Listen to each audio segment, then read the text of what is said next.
और जैसा कि पिछले एपिसोड में हमने देखा था कि लिंग किंगजू जा रही होती है अपने प्योरिटी पैलेस, तभी बीच में इसे लिंगडोंग पीछे से आवाज देता है। अब आगे सूरुओ लिंगडोंग को देखकर काफी खुश हो जाती है और बहुत सारे जो डिसाइपल्स थे प्योरिटी पैलेस के लिंगडोंग को ग्रीट करते हैं। लिंगडोंग भी सबको स्माइल दे देता है। उसके बाद इसकी नजर व्हाइट ड्रेस में खड़ी लेडी पर पड़ती है। सूरुओ देखती और समझ जाती है। बाकी डिसाइपल्स को लेकर ये यहाँ से निकल जाती है। अब इसे जाता देख किंगजू थोड़ा सा पैनिक करती है। किंगजू इसमें सूरुओ के हाथ पकड़ने की कोशिश करती है, पर ये तेजी से निकल जाती है और जाते जाते कहती है, सीनियर सिस्टर अब बात कर लो, हम धीरे धीरे आगे बढ़ते हैं। अब इनके आगे बढ़ने के बाद माहौल थोड़ा सा शांत हो जाता है। किंगजू भी अब खुद को शांत करती है। लिंगडोंग इसे कहता है, ये सही नहीं है कि तुम बिना गुड बाय बोले जा रही थी। किंगजू इससे कहती है, मैं वैसे काफी दिन रुकी थी और डाउ सेक्ट के कुछ अपने भी मैटर्स है और हमारे प्योरिटी पैलेस का भी, तो मैं इसे रिजॉल्व करने जा रही थी। लिंगडोंग कहता, क्या ये सच में था? अब लिंगडोंग इसे देख करके जब ये 8 साल पहले किंगजू से मिला था तो उन लम्हों को याद करता है कि उस समय ये इसके सामने एक पावरलेस इंसान था, पर समय के साथ ये चीजें बदलती गई। किंगजू इसकी बात समझ जाती कि 8 साल बाद अब तुम्हारा स्टेटस चेंज हो चुका है, तुम मुझे सरपास कर चुके हो, कांग्रेचुलेशन। और ये कहती कि मेरी टीचर कहती थी कि मैं काफी प्राउड नेचर की, तो मुझे बहुत सारे लोग सबड्यू करना चाहेंगे, मतलब अपनी वाइफ बनाना चाहेंगे। मुझे लगता है तुम भी इसीलिए मुझे फॉलो कर रहे थे उस समय से, और तुम सच में इतना स्ट्रांग हो कि मुझे सबड्यू कर सकते हो। लिंग किंगजू ये बातें बोल करके लिंगडोंग को घूर रही थी और इसके चेहरे पर हल्का सा वो एक रेड स्माइल या ब्लश टाइप था। लिंगडोंग इसके इमोशंस को समझ रहा था। लिंगडोंग सोचता है, यार ये मुझे गलत समझ रही है, मैं कभी भी इसको सबड्यू करना ही नहीं चाहता था। शुरुआत में लिंगडोंग को भी ऐसा लगता था, पर अब ऐसा नहीं था जब से ये मैच्योर हो गया था। और किंगजू भी थोड़ी अलग थी। इसके टीचर ने कई बार नाम पूछा था कि कौन है वो बंदा जिसने तुम्हारी वर्जिनिटी ली थी, मुझे बता दो, मैं उसे मार दूंगी, पर इसने कभी भी इस बंदे का नाम नहीं लिया था। किंगजू को भी हुआन वन के बारे में पता था, क्योंकि यूनिक डेविल सिटी में जब हुआन वन ने लिंगडोंग के बचाने के लिए अपना पूरा पावर लगा दिया था तो ये जानती थी। किंगजू थोड़ी अलग थी, इसके अंदर भी इमोशंस थे, पर ये अपने पास ही रखती थी और इसे ऐसा लगता था कि लिंगडोंग इसे सबड्यू करना चाहता है। इसीलिए लिंगडोंग इस लड़की को देख रहा था। ऐसा लग रहा था किंगजू इस समय थोड़ा वीकनेस फील कर रही हो। ऐसा इसने कभी भी किंगजू को इतना नम्र और कमजोर नहीं देखा था। लिंगडोंग भी शांत था। किंगजू रो रही थी, ये अपने हाथ को बढ़ाता है ताकि इसे इसके आंसू पहुंच दे, पर किंगजू थोड़ा सा दूर हट जाती है और फिर से पहले जैसा खुद को स्ट्रांग दिखाती है। अब लिंगडोंग फाइनली बोलता है कि मैं कभी भी तुम्हें सबड्यू करना ही नहीं चाहता था, पास में था मेरे पास वो सीन, पर अब वैसा नहीं है। किंगजू इसकी बात तो सुनती है पर इसकी तरफ अभी देख नहीं रही थी। लिंगडोंग कहता है, उस समय का मेन रीजन यही था कि मैं तुमसे काफी कमजोर था, इसीलिए मैं तुम्हारे बराबर या उससे ऊपर जाना चाहता था, मैं तुम्हारे बराबर खड़ा होना चाहता था। किंगजू भी अब थोड़ा चौंक जाती है और उसके बाद लिंगडोंग की तरफ देखती है। ये एक स्माइल तो देती है पर थोड़ी सी टेंस भी दिख रही थी। ये कहता है लिंगडोंग अभी कि तुम्हें क्या लग रहा था कि मैं तुम्हें सबड्यू करके मतलब तुम्हारे मजे लेना चाहता था, लाइक तुमसे रिलेशन बनाना चाहता था, पर ऐसा कभी भी नहीं था। मैं बस तुम्हारे बड़ा खड़ा होना चाहता था, बराबर। सॉरी, समझ में आया? किंगजू भी अब इसको समझ जाती है। दोनों अब थोड़े समय के लिए शांत रहते हैं। किंगजू भी जो पहले काफी ज्यादा फटीग फील कर रही थी अब थोड़ा सा खुश हो जाती है और लिंगडोंग से कहती है कि अब मैं प्योरिटी पैलेस लौट रही हूँ। लिंगडोंग पूछता है, तुम्हारा प्योरिटी पैलेस वो रीबिल्ट हो चुका है? ये बताती है हाँ, और क्योंकि मैं वहाँ की नई पैलेस मास्टर हूँ तो मेरा वहाँ पर रहना बनता है। लिंगडोंग इसे एक जेड देता है और कहता है, अगर कोई भी मुसीबत में रहना तो इसे शैटर कर देना, मैं आ जाऊंगा। किंगजू थोड़ा सोचती है फिर इस चीज को ले लेती है। अभी यहाँ से जाने लगती है। लिंगडोंग स्माइल करता है। 2 स्टेप ये आगे बढ़ी होगी तभी एक आवाज आती है कि वेट, ये थे अपने एंसेस्टर सिंबल। किंगजू भी पलट के देखती है तो इन्हें एक लिंगडोंग के बाजू व्हाइट लाइट में खड़ा बंदा दिखता है। लिंगडोंग इस समय यान को गाली देता है। ये समझ चुका था यान क्या करने वाले हैं। ये यान के मुंह को बंद करने की कोशिश करता है पर यान कहते तुम बेवकूफ हो। किंगजू देख रही थी इन दोनों के स्ट्रगल को और फाइनली पूछ देती है यान से कि आप कौन है। यान इसको बताते कि मैं एंसेस्ट्रल स्टोन स्पिरिट हूँ और मैं इस बंदे के बॉडी में तब से था। और यान इस समय किंगजू की तरफ देख रहे थे। लिंगडोंग को थोड़ा सा अलग फील होता है और कहता है कि तुम किधर देख रहे हो? यान कहते हैं, अरे भाई स्त्री कितनी भी सुंदर हो, मेरे लिए तो वो बस एक हार्ड मास है, मुझे कोई फर्क नहीं पड़ता। अब यान इसे पूछ ही लेते हैं कि तुम्हारे बॉडी में सिंबल एंसेस्टर के जैसा फ्लक्चुएशन क्यों? किंगजू हाँ में से जाती कि हाँ मेरे पास वो ऐसा फ्लक्चुएशन तो है, क्या तुम जानना चाहते हो? किंगजू इस समय लिंगडोंग से पूछती है। लिंगडोंग कुछ बोल नहीं रहा था पर किंगजू थोड़ी समझदार थी, वो समझ जाती है। फिर ये बताती है कि हमारा जो पैलेस प्योरिटी पैलेस है वहाँ पर एक जेनिथ सेंसिंग आर्ट है एंशिएंट टाइम से, तो मैं उसी चीज को प्रैक्टिस कर रही थी। लिंगडोंग और यान दोनों चौंक जाते हैं और एक दूसरे को देखने लगते हैं क्योंकि दोनों ने इस शब्द को कभी सुना ही नहीं था। अब ये बताती है इस मार्शल आर्ट के बारे में जिसमें तुम्हारा माइंड और बॉडी दोनों प्योर होना चाहिए और प्रैक्टिशनर भी वर्जिन होना चाहिए। और उसके बाद इसके चेहरे पर हल्का से दर्द दिखता है क्योंकि अब ये वर्जिन नहीं थी। लिंगडोंग भी अब समझ जाता है कि किंगजू क्यों इसे मारना चाहती थी उस टाइम, पर लिंगडोंग कहता है और यान भी कहते हैं, पर उस आर्ट को तो अब तुम मास्टर कर चुकी हो। दोनों सरप्राइज थे।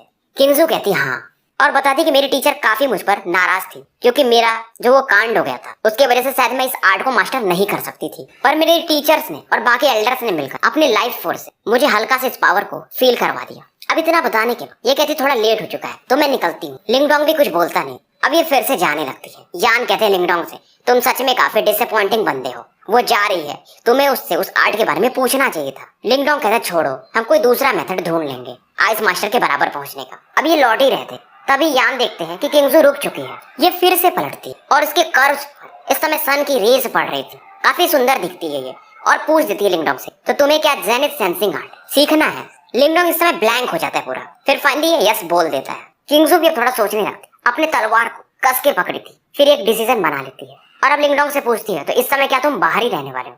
लिंगडोंग बताता है कि मैं अभी फिलहाल नॉर्थ जुआन रीजन जा रहा हूँ किंग टान को लाने। किंगजू कहती है ठीक है फिर मैं तुम्हारे साथ चलती हूँ। लिंगडोंग चौंक तो जाता है पर इसे विश्वास नहीं हो रहा था। ये कहता है तुम मास्टर हो फिलहाल सुप्रीम प्योरिटी पैलेस की। तो किंगजू इससे कहती कोई नहीं, मेरे एल्डर्स वगैरह फिलहाल संभाल लेंगे। फिर ये कहती तुम्हें मुझे कुछ चीजें प्रॉमिस करनी पड़ेंगी। लिंगडोंग पूछता है क्या? ये कहती है कि अब से तुम मुझसे जेनिथ सेंसिंग आर्ट के बारे में नहीं पूछोगे और मुझे जब लगेगा कि समय सही तो मैं तुम्हें ये आर्ट सिखा दूंगी, क्योंकि 9 सुप्रीम प्योरिटी पैलेस के एल्डर्स को पता चल गया तो वो तुम्हें मार सकते हैं, क्योंकि ये हमारा टॉप सीक्रेट है। हालांकि मैं पैलेस मास्टर हूँ फिर भी, और तुमने हमारे प्योरिटी पैलेस के लिए काफी अच्छा काम किया है, फिर भी एल्डर्स इस मैटर को रिलीज नहीं कर सकते। लिंगडोंग कहता है ठीक है मैं प्रॉमिस करता हूँ। फिर ये पूछता है कि तुम्हें मालूम है कि मैं जेनिथ सेंसिंग आर्ट क्यों सीखना चाहता हूँ?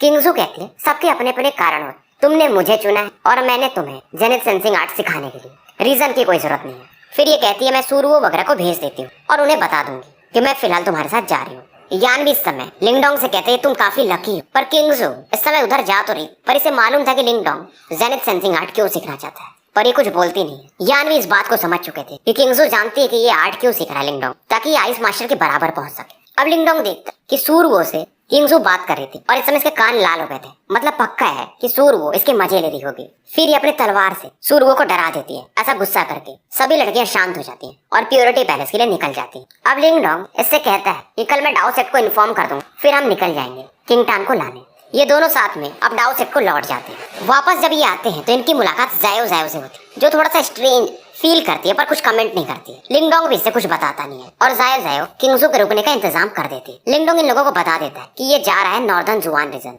फिर ये माउंटेन के पीछे की तरफ जाता है जहाँ पर हुआन वन थी। ये भी इसकी बात मान जाती है और वैसे भी किंग टान इसकी काफी अच्छी दोस्त बन गई थी कुछ ही समय में, और फिलहाल हुआन वन जा नहीं सकती थी। लिंगडोंग इसके बाद कुछ डिसाइपल से 2000 गुड वाइन्स के मंगाता है और जो एक पहाड़ पर रेड फिगर बैठे थे उनके पास जाता है। तो लिंगडोंग फ्लेम मास्टर के बाजू में आ जाता है और एक जो वाइन जार था इन्हें पकड़ा देता है। फ्लेम मास्टर कहते हैं तुम अपसेट नहीं दिख रहे हो। लिंगडोंग कहता है अपसेट होकर रखा क्या है? फ्लेम मास्टर भी अब कहते हैं कि लास्ट टाइम मैंने बिना बताए वन वन और के साथ जो किया बेसिकली वो सही नहीं था, पर फिर भी अगर मैं पास्ट में जाऊं तो वही हरकत मैं फिर करूंगा, क्योंकि वर्ल्ड वॉर आ रहा है और वन वन ही हमारी सबसे स्ट्रॉन्गेस्ट वॉरियर है।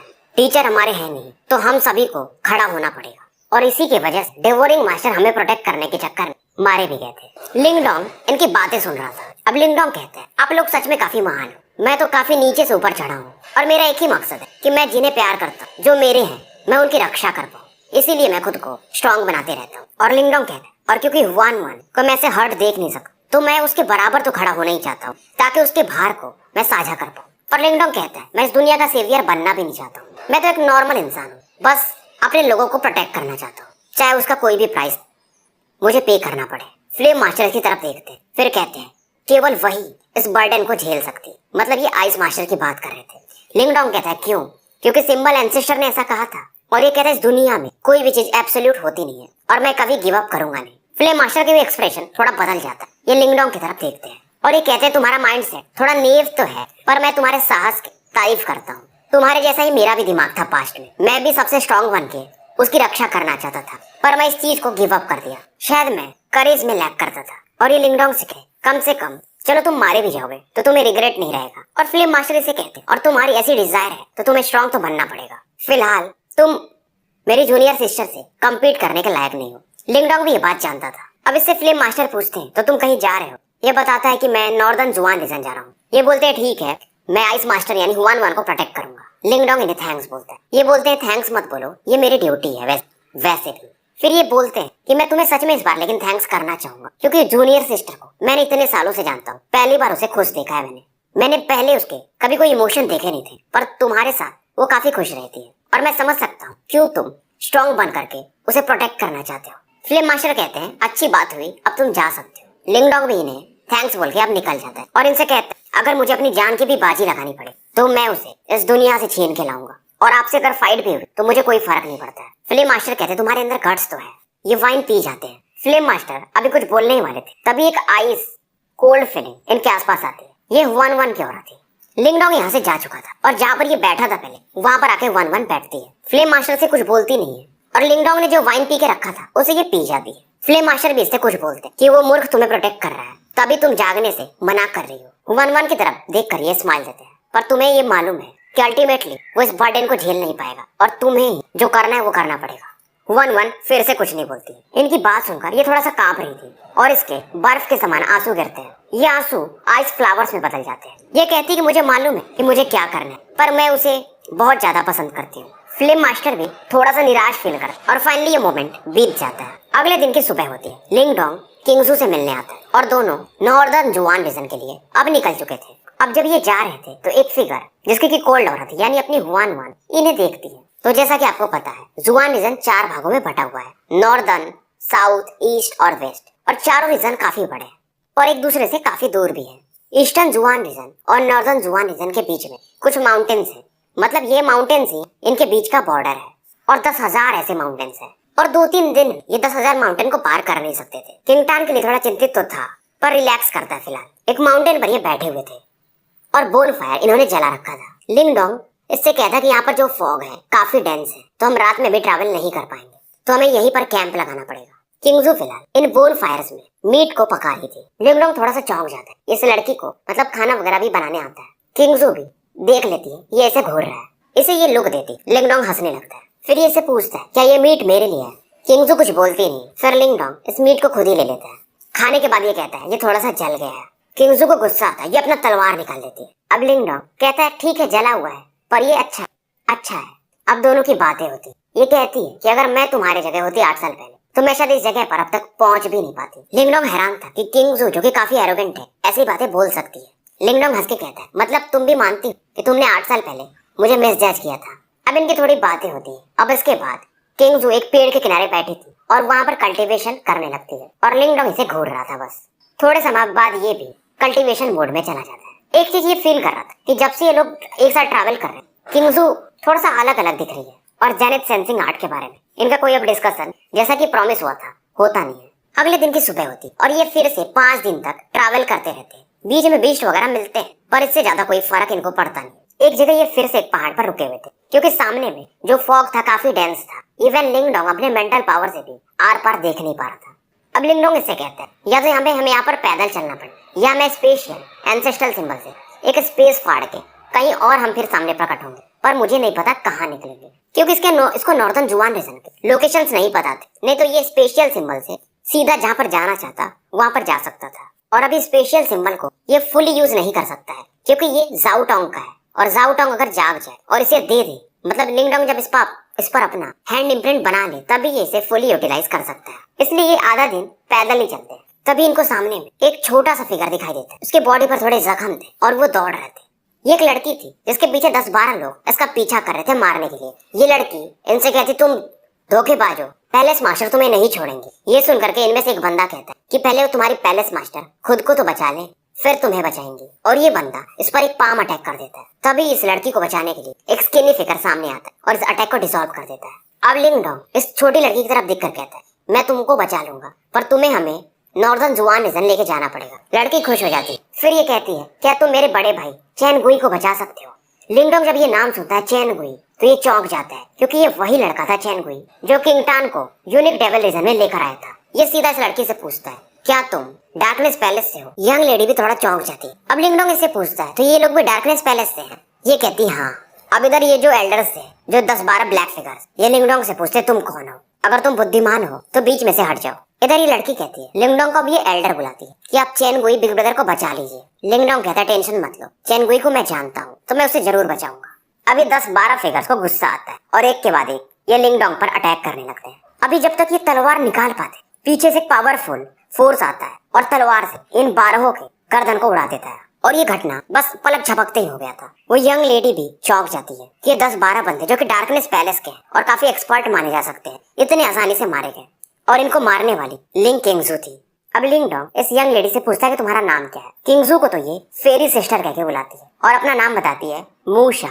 अब ये भी इसको अपना नाम बताते कि मेरा नाम लिंग डोंग है और इस लड़की का नाम किंगजू है, क्या तुम हमें चैनगुई के पास लेके जा सकती हो। लड़की खुश हो जाती है। ये इसे एल्डर बुलाती है लिंग डोंग को। लिंग डोंग कहता है तुम मुझे बिग ब्रदर बुला सकती हो। अब ये बताती है कि चैनगुई को डार्कनेस पैलेस के जो 2 एल्डर्स हैं उन्होंने पकड़ के रखा है और वो समसारा लेवल के बंदे हैं और उनके साथ कुछ और भी लोग हैं। लिंग डोंग समझ जाता है कि नॉर्दर्न जुआन रीजन में डार्कनेस पैलेस काफी स्ट्रॉन्ग है, कि समसारा लेवल के एल्डर काफी सारे हैं मतलब यहाँ पर। अब ये पूछता है कि चैनगुई तो डार्कनेस पैलेस का ही बंदा है, तो ये एल्डर्स उसे क्यों मार रहे हैं, क्या वो ट्रेटर है। तो ये कहती है मूशा मतलब कि सीनियर ब्रदर चैनगुई तो काफी लॉयल है डार्कनेस पैलेस के, वो कोई ट्रेटर नहीं है। पर डार्कनेस पैलेस में कुछ पॉलिटिकल इश्यूज चल रहे हैं। अभी थोड़ा चिंतित हो जाता है कहीं किंग टान भी इसमें फंस ना गई हो। अब ये पूछता है कि तुम्हारी नई पैलेस मास्टर कौन है। अब ये लड़की बताती है लेडी किंग टान। लिंग डोंग जो कि आगे बढ़ रहा था, किंग टान का नाम सुनता है कि ये पैलेस मास्टर है, ये रुक जाता है। किंगजू भी चौंक जाती है। मूशा को समझ में नहीं आ रहा था कि ये बिग ब्रदर लिंग डोंग इतना आश्चर्यचकित क्यों है। अब ये पूछता है कि किंग टान पैलेस मास्टर बनी कब।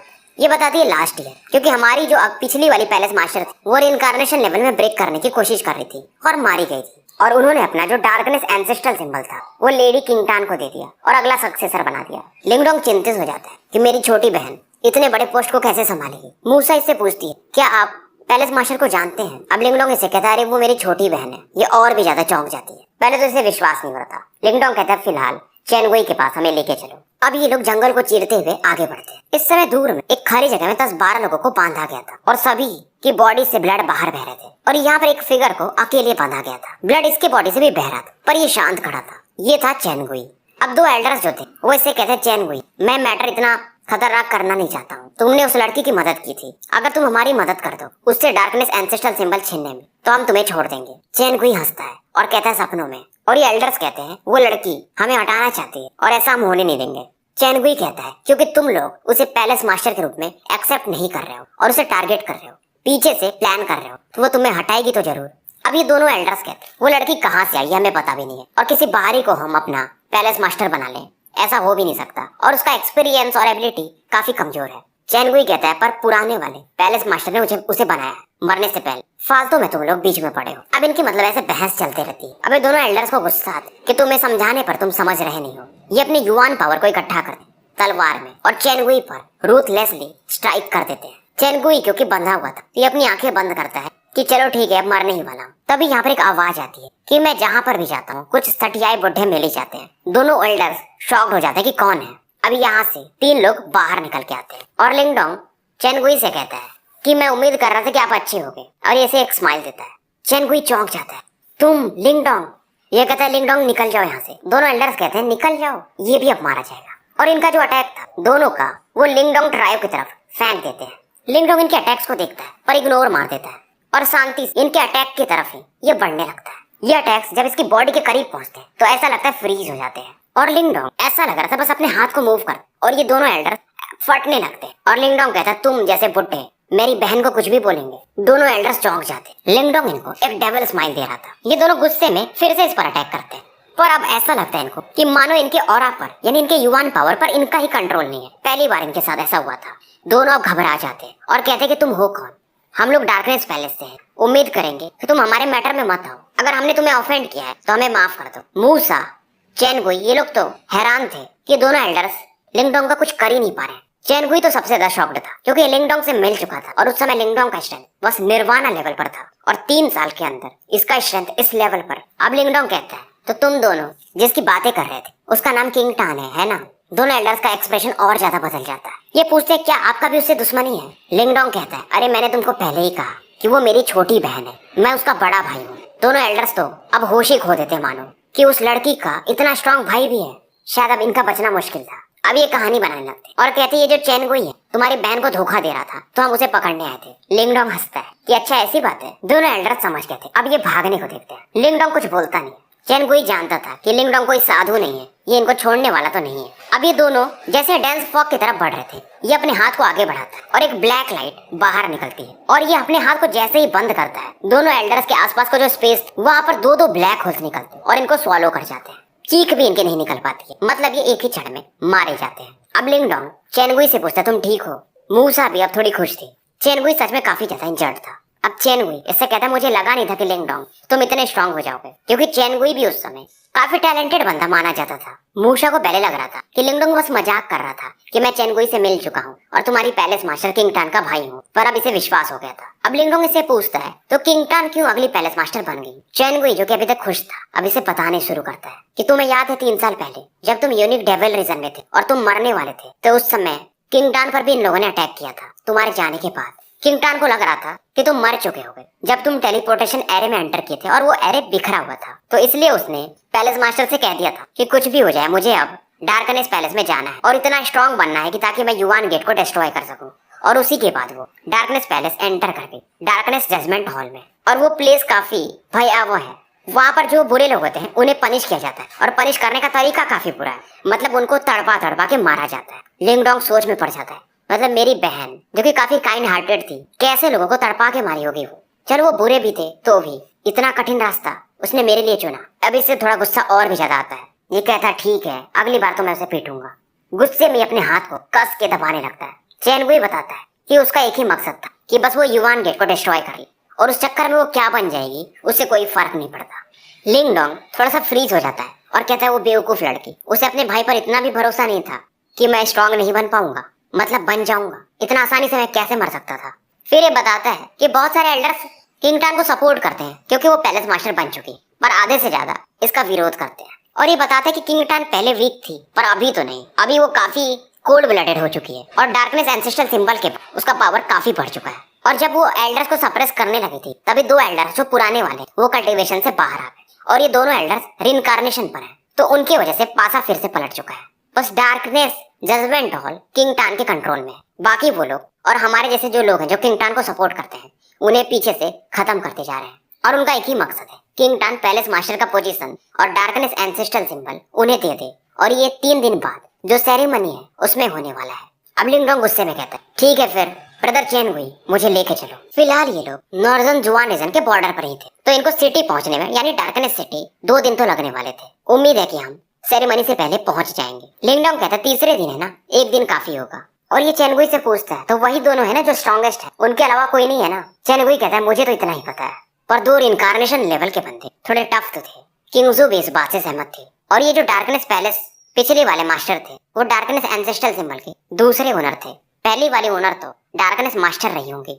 और लिंगडोंग एक चीज तो समझ रहा था कि जो पहली वाली डार्कनेस एंसेस्ट्रल सिंबल मास्टर रही होंगी किंगटान से पहले वाली, वो सच में काफी स्ट्रांग रही होंगी या रहे होंगे, क्योंकि अगर हीमोस को पता चल जाता है कि किसी के पास एंसेस्ट्रल सिंबल है तो वो अटैक कर देते, जैसे कि लाइटनिंग एम्परर के साथ हुआ था, उन्हें उन्होंने मार दिया था, पर ये अभी तक बची थी और इनकारनेशन में मारी गई थी, तो मतलब ये सच में काफी स्ट्रांग थी। और ऐसा करके जो किंगटान थी वो 6वीं ओनर थी डार्कनेस एंसेस्ट्रल सिंबल की। किंगजू के पास ये इन्फॉर्मेशन काफी ज्यादा थे, इसने बुक्स में पढ़ रखे थे। चेनगुई देखता है कि लिंगडोंग अभी भी काम है, तो ये थोड़ा सा अब संतुष्ट था कि शायद लिंगडोंग उन दोनों एल्डर्स को मार पाए। अब लिंगडोंग अपने मेंटल एनर्जी को यूज करता है और साथ में स्पेशल एंसेस्ट्रल सिंबल को, और इसमें एंटर करने के बाद ये सीधा 50 किलोमीटर दूर निकलते हैं।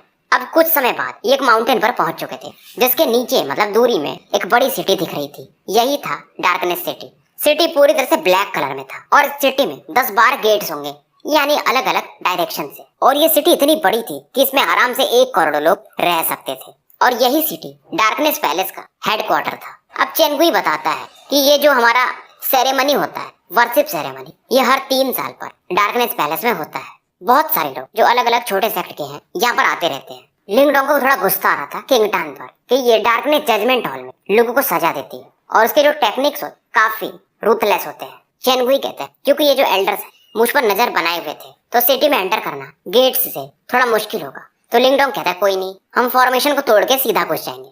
पर चेनगुई कहता है ये जो सिटी के आसपास का फॉर्मेशन है वो फर्स्ट पैलेस मास्टर ने बनाया है, मुश्किल होगा फोर्सफुली तोड़ना। लिंगडोंग हंस के कहता है कि ये फॉर्मेशन स्ट्रांग तो है पर मुझे नहीं रोक पाएगा। अब इनके साथ में जो 10-12 लोग थे जो कि बंधे हुए थे चेनगुई के आसपास वो भी थे, तो लिंगडोंग कहता है कि बाकी लोग बाहर ही रहेंगे, बस मेरे साथ मूशा और चेनगुई ही आएंगे और किंगजू तो मतलब साथ में थी ही। लिंगडोंग अपना हैंड साइन मूव करता है और ये जो चारों थे इनके आसपास एक व्हाइट लाइट इन्हें कवर करती। स्पेस डिस्टॉर्ट होता है और इस सिटी के अंदर प्रवेश कर जाते हैं। चैन गुई हैरान था कि ये फॉर्मेशन कितना स्ट्रॉन्ग है, फिर भी लिंगडोंग एंटर कर गया।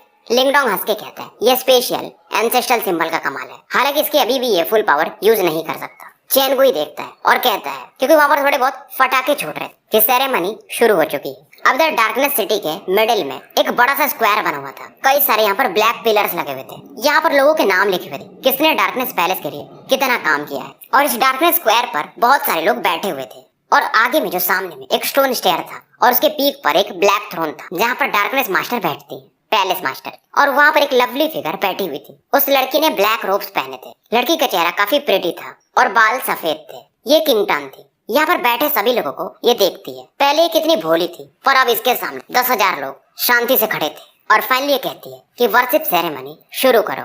अब यहाँ पर कई सारे सेक्ट के लोग आए हुए थे, जैसे नॉर्दर्न मांग सेक्ट। ये इसे कांग्रेचुलेशंस देते हैं। फिर कोई स्नो माउंटेन सेक्ट आया हुआ था, वो भी कहता है कि आप ऐसे ही माइटी रहो और अनबीटेबल रहो। ऐसे करके बहुत सारे सेक्ट के लोग इसे कांग्रेचुलेट करते हैं। इस समय किंगटन की नजर कुछ लोगों पर थी जो कि इसी के डार्कनेस पैलेस के एल्डर्स थे। इनकी आंखें बंद थी जबकि इतने बड़ा सेरेमनी चल रहा था, क्योंकि ये वही लोग थे जो इसे पसंद नहीं करते थे। और खास करके वो दो बूढ़े फिगर्स, ऐसा लग रहा था वो मरने वाले हो। फिर भी उनकी ऑरा काफी फ्राइटनिंग थी। किंगटन भी इन्हीं दोनों को देख रही थी। अब इसकी आंखों में भी एक मर्डरस इंटेंट था।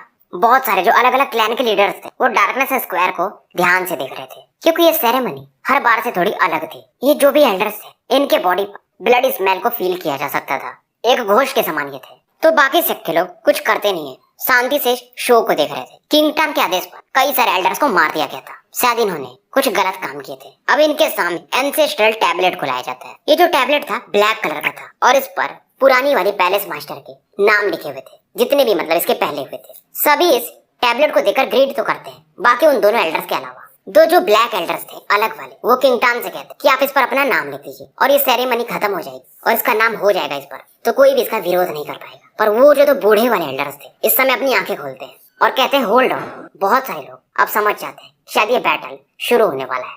अब वो जो दो ब्लैक एल्डर्स थे फर्स्ट एल्डर से कहते हैं आप ये क्यों रोक रहे हैं पैलेस मास्टर को वर्शिप करने से। जो ओल्ड मैन था फर्स्ट एल्डर, वो घूर के कहता है हमारे पैलेस रूल के हिसाब से एल्डर काउंसिल जब तक इसे अप्रूव नहीं करी ये अगली पैलेस मास्टर नहीं बन सकती और क्राइटेरिया वो अभी तक फुलफिल हुआ नहीं है। दोनों ब्लैक एल्डर जो थे जो किंगटन को सपोर्ट करते थे इसकी तरफ देखते हैं। किंगटन भी फर्स्ट एल्डर को घूरती है कि मुझे खुद पुराने पैलेस मास्टर ने ये पोजीशन दी है, तो अब इसमें विरोध की क्या ही बात है। फर्स्ट एल्डर इस पर आरोप लगाते हैं कि तुमने पुराने वाले पैलेस मास्टर को खुद मार दिया और उनसे डार्कनेस एंसेस्ट्रल सिंबल छीन लिया ताकि तुम यहाँ पर अगली पैलेस मास्टर बन पाओ। ब्लैक रोब एल्डर कहते हैं फालतू की बात मत करिए फर्स्ट एल्डर, पैलेस मास्टर ने पुराने वाले इसे खुद अपना अगला सक्सेसर बनाया और डार्कनेस एंसेस्ट्रल सिंबल किंगटन लेडी किंगटन को दिया था। अब फर्स्ट एल्डर कहते हैं ठीक है, पर तुम्हें एक चीज याद होना चाहिए, 2 सैक्रेड आइटम्स होगा तभी तुम पैलेस मास्टर बन सकते हो। किंगटन को भी गुस्सा और इसके आईब्रोज पर एक एंसेस्ट्रल सिंबल का मार्क बनता और उसका फ्लक्चुएशन काफी खतरनाक था। ये था darkness ancestral symbol. First Elder देखते हैं कि ठीक है तुम्हारे पास डार्कनेस एंसेस्ट्रल सिंबल है, पर दूसरा किंगटन इस समय एक साइथ निकालती है जो ब्लैक कलर का था और कहती है दूसरा तो यही है ना। ये सेकंड सैक्रेड ऑब्जेक्ट था डार्कनेस सेंट साइथ, जो कि एंशिएंट डिवाइन रैंकिंग में 5th रैंक डिवाइन वेपन माना जाता है। फर्स्ट एल्डर कहते हैं कि लड़की तुम्हें क्या लगता है ये तुम्हारा जो डार्कनेस सेंट साइथ है ये कंप्लीट है। किंगटन कहती अब दूसरा वाला भी एल्डर बोलते सेम बात। तो आप दोनों एल्डर्स कहना क्या चाहते हो, आपको क्या लगता है कि ये डार्कनेस सेंट साइथ फेक है? ये कहते ये फेक नहीं है पर ये इनकम्प्लीट है। फिर ये कहते कोई नहीं, तुम्हारे टीचर भी इस बात को नहीं जानते थे। किंगटन कहती बकवास मत करिए, मेरे टीचर जो कि पुराने वाले पैलेस मास्टर थे उन्हें ही नहीं पता होगा कि ये कंप्लीट है या इनकम्प्लीट। अब ये दोनों एल्डर्स कहते तुम्हारे टीचर से भी ओहदे में हम बड़े हैं, वो हमें अंकल कहते थे, तो उनसे ज्यादा ही हम जानते हैं। किंगटन कहती आप लोग दायरे से बाहर जा रहे तो आप लोगों को भी लगता है पनिश करना ही पड़ेगा। दोनों एल्डर्स कहते तुम कुछ ज्यादा ही एरोगेंट हो। तो भाई बात ऐसी कि जो डार्कनेस मास्टर थी वो पहली ओनर थी इस डार्कनेस सेंट साइथ की और एंशिएंट वॉर। ये जो साइथ था हर एक साइथ मतलब एक वेपन का स्पिरिट होता है, जैसे कि एंसेस्ट्रल स्टोन का स्पिरिट वो यान है, डेजुलेशन टैबलेट का भी स्पिरिट है। तो इस साइथ की स्पिरिट वर्ल्ड वॉर के टाइम डिस्ट्रॉय हो गई थी, उसका इम्प्रिंट बचा हुआ है पर वो पूरा नहीं है, ऐसा ये बताते हैं। पर बाकी जो एल्डर काउंसिल्स के लोग थे वो कहते हैं इस बारे में तो हमने कभी सुना नहीं था। फिर दूसरा एल्डर कहता है वैसे तो ये साइथ का सोल इनकम्प्लीट है पर इसको पूरा किया जा सकता है, क्या ये लड़की ट्राई करेगी? किंगटन भी थोड़ी एरोगेंट थी तो वो कहती मुझे तरीका बताइए, मैं जरूर ट्राई करूंगी। अब ये दोनों एल्डर्स कहते हैं ये जो एंसेस्ट्रल टैबलेट इसमें फर्स्ट पैलेस मास्टर का ऑरा है, अगर तुम इस साइट से इस एंसेस्ट्रल टैबलेट को काट दो। तो मतलब तुम्हारा ये साइट कंप्लीट था। अगर इस पर यानी एंसेस्ट्रल टैबलेट पर कोई फर्क नहीं पड़ा तो समझ लेना तुम्हारा ये साइट इनकम्प्लीट है। अब दोनों जो ब्लैक एल्डर्स थे वो किंगटन से कहते हैं, मतलब पैलेस मास्टर, इनकी चाल है, इसमें मत फंसिए। पर किंगटन कहती अब चॉइस है नहीं और सीधा ये साइट से एंसेस्ट्रल स्टोन पर अटैक कर देती है। जब कोलिजन होता है तो एक मेटालिक साउंड प्रोड्यूस होता है, पर एंसेस्ट्रल टैबलेट पर कोई मार्क रहता नहीं है और फोर्स के कारण किंगटन थोड़ा पीछे जाके गिरती और इसके मुंह से ब्लड भी आ जाता है। दोनों एल्डर्स हंस के कहते हमने कहा था ना कि तुम्हारा ये साइट कंप्लीट नहीं है। पर किंगटन ये बात तो समझ गई थी कि साइट सच में इनकम्प्लीट है। ये कुछ बोलने ही वाले थे तभी किंगटन बोल कि मैं साइट को जरूर कंप्लीट करूंगा, इसके स्पिरिट को, यही मेरा मिशन है। फर्स्ट एल्डर समझ जाते हैं ये लड़की काफी होशियार है, पर दोनों एल्डर्स बोलते और क्योंकि तुम्हारे दोनों डिवाइन आइटम्स कंप्लीट नहीं है, डार्कनेस एंसेस्ट्रल सिंबल तो है पर ये साइट कंप्लीट नहीं है, तो तुम पैलेस मास्टर नहीं कही जा सकते। किंगटन कहती है कि आप लोग देखना चाहोगे कि मेरा डार्कनेस एंसेस्ट्रल सिंबल कंप्लीट है कि नहीं। अभी अपनी ऑरा रिलीज करती है। दोनों एल्डर्स कहते हैं तुम्हें क्या लगता है तुम एंसेस्ट्रल सिंबल से हमें सप्रेस कर सकती हो। किंगटन को इस समय ऐसा करना पड़ रहा था। दोनों एल्डर्स भी अपना रिइंकार्नेशन लेवल का ऑरा रिलीज करते हैं और इनमें से एक एल्डर हंस के कहता है कि पुराने मास्टर ने एक अच्छा डिसेबल सच में चुना था। अगर तुम हमारी एक कंडीशन मान जाओ तो हम तुम्हें पैलेस मास्टर रहने देंगे। किंगटन कहती बोलिए। एक एल्डर कहते हैं कि मेरा जो मार्शल ग्रैंडसन है वो तुम्हें काफी पसंद करता है, अगर तुम उससे शादी कर लो तो हम तुम्हें पैलेस मास्टर रहने देंगे। किंगटन को और ज्यादा गुस्सा आता है और इस समय वो जो फर्स्ट एल्डर का ग्रैंडसन था ब्लैक कपड़ों में, वो इधर ही आ रहा था काफी एक्साइटेड होके और कहता भी है कि किंगटन मैं तुम्हें काफी पसंद करता हूँ। किंगटन भी एक बार को शॉक्ड हो जाती है। इससे भी नहीं लगा था ये दोनों इतने धूर्त होंगे। ये एक लंबी सांस लेती है और चिल्लाती है कि जजमेंट आर्मी बाहर आओ और इन दोनों ट्रेटर्स को पकड़ लो। और इन्होंने रूल्स को तोड़ा है तो इनकी एक ही सजा है, मृत्यु। दोनों ग्रैंड एल्डर्स कहते हैं तुम्हारी इतनी मजाल, तुमको लगता है अपनी लिमिट पता नहीं है, तुम अपने डार्कनेस सिंबल से हमें सप्रेस कर लोगी इनकार्नेशन लेवल के बंदों को। दोनों एल्डर्स इसे मैं चिल्लाते कि उम्मीद करते हैं एंसेस्ट्रल सोल इस डार्कनेस एंसेस्ट्रल सिंबल को सप्रेस कर देगा और ये कुछ अपने पावर्स यूज करें। एंसेस्ट्रल टैबलेट से एक ऑरा निकलती और किंगटन की तरफ बढ़ती। किंगटन फील करती इसका जो डार्कनेस सिंबल था वो सप्रेस होने लगा था क्योंकि एंसेस्ट्रल टैबलेट में से एंसेस्टर का सोल निकलता है, यानी फर्स्ट मास्टर का। दोनों ग्रैंड एल्डर्स हंसने लगते कि तुम अपने इतने स्ट्रेंथ से हमें हराना चाहती थी। अब किंगटन भी समझ गई थी इसे ऑल आउट जाना पड़ेगा, पर शायद ये बैटल मुश्किल था। ये अपने साइड को घुमाती है और अचानक से पूरे स्पेस में एक थंडर पावर घुसता है। लोग चौंक जाते हैं। एक बंदा थंडर के बीच में दिखता है और इसके बॉडी से लाइटिंग ड्रैगन्स निकलते हैं और दोनों एल्डर्स की तरफ बढ़ने लगते हैं। दोनों एल्डर्स अपने पाम अटैक्स इन लाइटिंग ड्रैगन्स अटैक करते हैं और ये ड्रैगन्स सच में पावरफुल थे। इन दोनों एल्डर्स को 100 फीट की दूरी पर फेंक देते हैं। ये दोनों भी कहते हैं कौन है आप, और ये बंदा आवाज देता है कि पैलेस मास्टर को प्रोटेक्ट करो। लिंगडोंग किंगटन की तरफ देखकर इसे एक जेंटल स्माइल देता है। किंगटन को समझ में नहीं आ रहा था, इसे विश्वास नहीं हो रहा और फाइनली ये रोने लगती है और आके लिंगडोंग से गले मिलती है। नॉर्मली ये काफी प्राउड नेचर की थी और काफी सख्त थी, पर फिलहाल ये पैलेस मास्टर थी नहीं, ये काफी ज्यादा रो रही थी। लिंगडोंग इससे कहता है रो मत, तुम्हारे बड़े भाई के रहते तुम्हें कोई बुली नहीं कर सकता। तो भाइयों